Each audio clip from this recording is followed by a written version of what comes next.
Hello and welcome to the University of Law. In today's video we're looking over the Time War Phase 2. This is my own theory about how to listen to the Time War Big Finish releases in some kind of chronological order that makes sense and also organises those releases thematically. So Phase 2 I call Desperate Measures. So in Phase 1, Anti-Genesis, it was all about kind of how the war began, those early days of the war, and how the kind of status quo of the universe slowly changed. So the characters that we love and know and love, and how they had to transition to a new way of doing things, and how it changes the universe.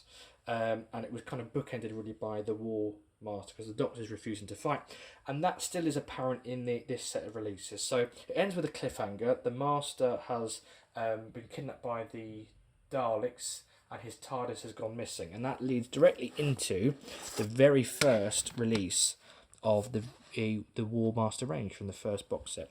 Beneath the Viscoid. So that's the opening story of Phase 2, which I call Desperate Measures, because things are now getting desperate and things start to change. So the status quo as we know it, well, so far the war has been fought by people that we know kind of fighting the war in quite a sort of calm, reserved way. We're going to start to see everything being unleashed and, really the loss of control over what's happening in this conflict. Now what comes next is Beneath the Viscoid leads directly into The Devil You Know, which is the third story of Gallifrey Time War 1, and it's about how the War Master is used by the Time Lords again. They've been hunting for him, well, Romana's been hunting for him since very early in Phase 1. He made a brief detour where he was kind of brought back to kind of engineer the Rage, but he's now back in her hands. They managed to capture him after he's gone AWOL from the CIA.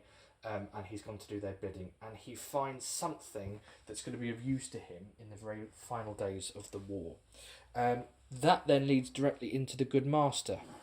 So what happens here is the War Master manages to find something that he knows will help him end the war. However, he's not quite ready to use it yet. So what we see now is the War Master kind of going AWOL again, using the war to his advantage, just enjoying it where he can, taking the spoils and the fallout, scavenging on the outskirts, biding his time as to when he can use this object that will help him end the war in his own image once and for all. At that point, we then go back to the Gallifrey 1 box set, to the final story, which is called Desperate Measures. And in that story, Rassilon is resurrected, Romana is jailed, and Narvin is put in temporary control of the CIA. In which role he then has to help, because the War Master has taken the Doctor's body. They've swapped bodies, and now Narvin needs the help of the 8th Doctor to track down and stop the Master before he causes some serious damage, again using the war to his advantage. So this is Phase 2 so far. Now, at this point, we then skip ahead to Gallifrey Time War 2, and we listen to the whole box set in order. Rassilon allows Romana to be released. However, she's not happy with the way things are changing, with the way the war is going. Her and Narvin try and start a rebellion, but unfortunately, while Rassilon is mortally wounded and has to regenerate, Romana and Narvin find themselves fleeing Gallifrey into the heart of the war, into a later phase.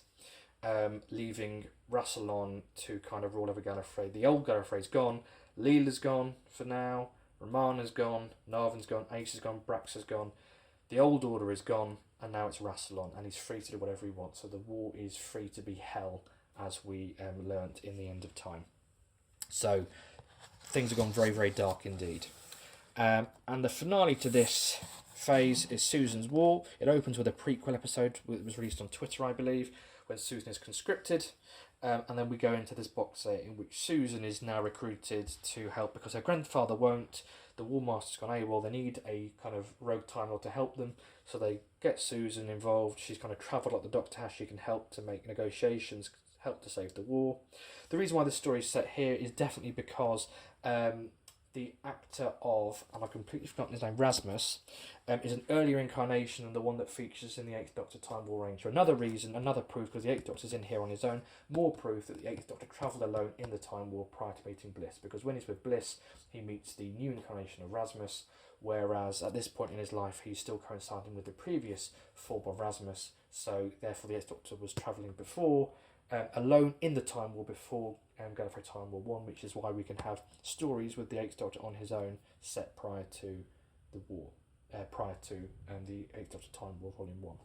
So that's kind of the finale, and it ends with a lovely story which kind of brings full circle of the Doctor, where the Eighth Doctor and Susan have to sort of battle, because we've got the Renegade Daleks and the Imperial Daleks fighting in 1963, but we've also got Time War Daleks there as well. So there's 3 Daleks in the same kind of time zone, which is really quite fun.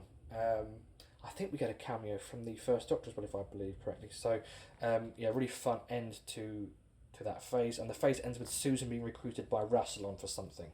So what we're finding now is that Rassilon's got plans, things are moving ahead.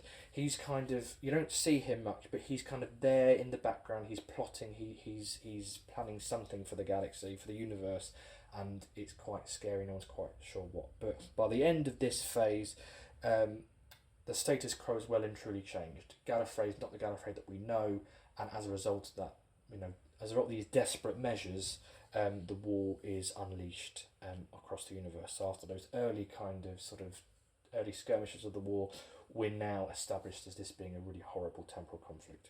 So what do you think of my placements for Phase 2? Please let me know in the comments below.